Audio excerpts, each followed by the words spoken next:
বড় ভাই ব্যাপার হচ্ছে যে গার্লফ্রেন্ড যাই হয়ে যায়, গার্লফ্রেন্ড যদি এমপি, মন্ত্রী, ম্যাজিস্ট্রেট, জজ, ব্যারিস্টার, ডাক্তার, মানে এক কথা যদি প্রধানমন্ত্রীও হয়ে যা দেশে, তাও তোমার কাছে সে আলবাল বকবি।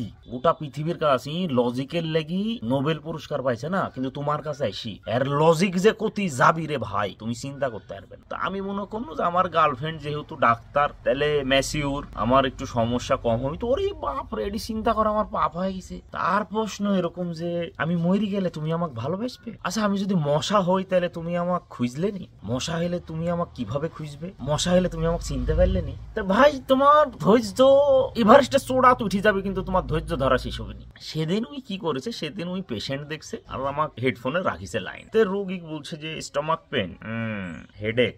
এরকম করে কিছুক্ষণ পর আমাকে বলছে যে বাবু তুমি আমাকে ভালোবাসো। পেশেন্ট অর্ধেক এরকম করে তাকাচ্ছে আর বলছে কি আদৌ ডাক্তার না নার্স ডাক্তারের অ্যাপ্রন পরি আছে। তো এগুলি গেল। তো আর সেদিন নাইট ডিউটি ছিল, তো আমি কথা বলতে বলতে বলছে যে আমার অনেক ঘুম পাচ্ছে আজকে।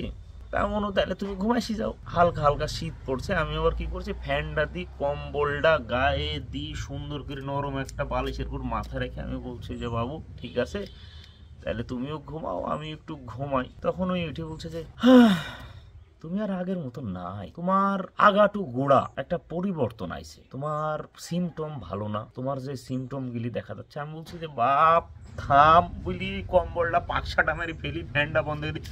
আমি বলছি যে আজ যদি সারা রাত আমার এখানে কাটি যাক আমার কোনো সমস্যা না, আমিও আজ নাইট ডিউটি করবো, কিন্তু আমি আজ প্রমাণ করি ছাড়বো। কি করে প্রমাণ করতে হবে আমাকে, আজ প্রমাণ করতেই হবে আমি তোমাকে